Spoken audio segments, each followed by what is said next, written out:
In 1991, at the Geneva Auto Show, Mercedes premiered its new sedan.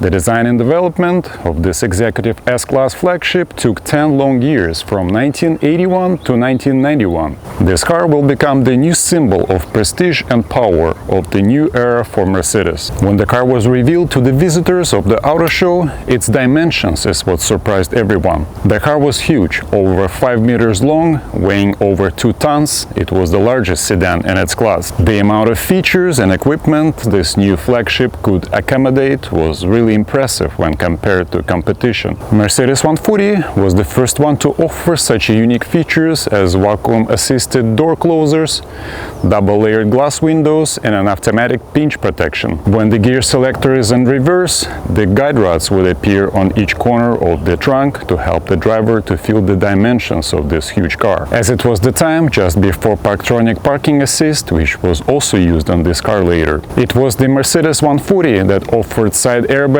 and electronic stability system for the first time, which is still licensed to some car manufacturers, just like many other useful things. The new S-Class is the first car in the world to offer an activated charcoal climate control system that completely filters out dust, pollutants, pollen, spores, and unpleasant odors.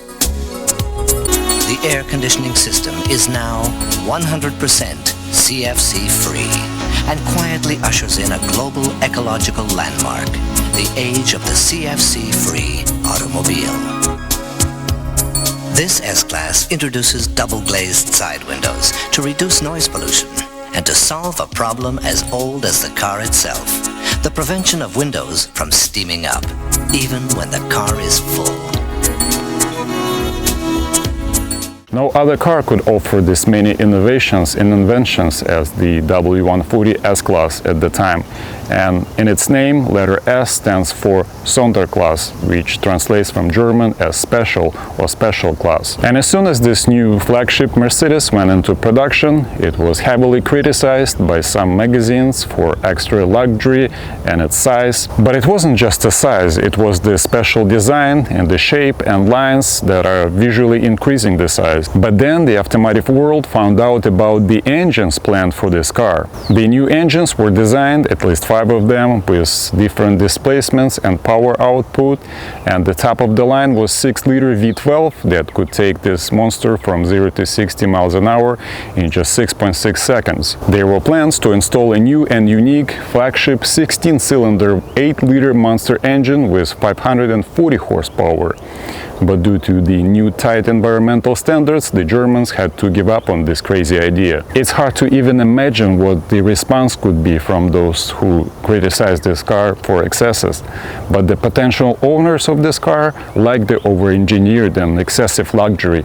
At first, Mercedes W140 became the favorite car of the famous and those in power around the world, crown personas in Europe and Middle East, presidents and heads of states and people around them. Everyone liked the ride, which had hydraulic shock absorbers, and while creating it, it was important to make it easy for passengers to drink champagne in silence while riding at 100 miles an hour. The soundproofing was the best in its class, and not just due to the materials used, but also due to double windows that also help to stay warmer in winter and cooler in summer. And in addition, it had a fridge for drinks, orthopedic chairs, power seats, and pretty much power everything and everywhere it was possible. Mercedes soon started making long versions that were all built around comfort.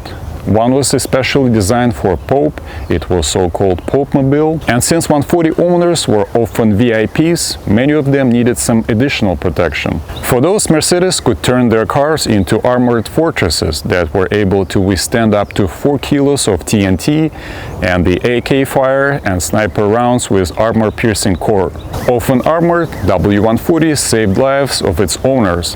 One of the most high-profile cases was the assassination attempt on Georgian President Eduard Shevardnadze that happened in 1998. His presidential armored 140 Guard was hit with RPG anti-tank grenade launcher and rifle fire, but he survived with minor scratches. This case was the best advertisement for their armored cars. Mercedes 140 was very popular in the early post-Soviet time in former Soviet republics among oligarchs, tycoons and organized crime, which were often the words to describe the same people at that time. S600 V12 was the most valued and often armored, and that was also the time and the place where Mercedes discovered the most profitable market. It was like the whole new world. Countless jokes and folklore created around this car, and it had a fame of a gangster car that was dangerous to mess with. Mercedes S600 became its own separate character in books and movies. In Western movies, 140 featured countless times. Also, in Transporter 2, the main character steals the S-Class 140 and breaks a gate with it. In Get Rich or Die Trying, 50 Cent buys S-Class to use it as an indicator of success. But one of the most spectacular scenes was in The Peacemaker with George Clooney, where S600 destroys a bunch of light BMW 5 Series. And finally, of course, many customizations and tuning upgrade options available for Mercedes 140.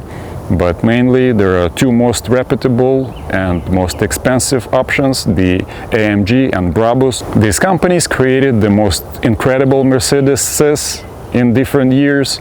Brabus is famous for improving everything that is already excellent.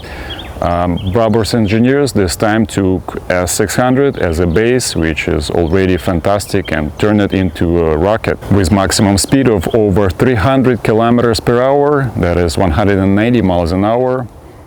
Its V12 cylinder engine displacement was expanded from 6 liters to 7.3 liters, with all forged internals, leaving nothing stuck in it. The engine management system was reprogrammed, and the whole new cooling system was added for transmission and rear differential. And the most impressive thing here is that the engine is naturally aspirated, and that means no turbo or supercharger, producing 582 horsepower. This monstrous engine could take this 2-ton sedan from 0 to 60 miles an hour in just 4.9 seconds, which was even better result than some of the supercars of that time. Besides that, the sedan had a completely different custom interior. TV monitors were added and headrests for the rear passengers and VCR player. And the price for this car back in the 90s was starting at $400,000. AMG also kept up with their eternal competitors from Brabus, but this time AMG took V12 engine and tuned it for use not only in S-Class, but it was used in special racing Mercedes CLK GTR. V12 engines from 140 were used in Latex series that could reach 400 kilometers an hour or 250 miles an hour, and it was used in French Mega Track, which is a huge off-road coupe. It is a rare supercar and it's unique on its own. It has its own class actually. And of course the famous Pagani Zonda has Mercedes V12. Its naturally aspirated AMG top version puts out an impressive 800 horsepower. During different times, Mercedes-Benz made cool cars. It's a trendsetter and a leading executive car maker. But this legendary W140 has its own place in Mercedes history. Its over-engineered reputation still works for the next generations of S-Class that are still leading in this car segment. That's all I have for you today, guys. Check out my channel for my other videos, but for now, thanks for watching and see you in the next one.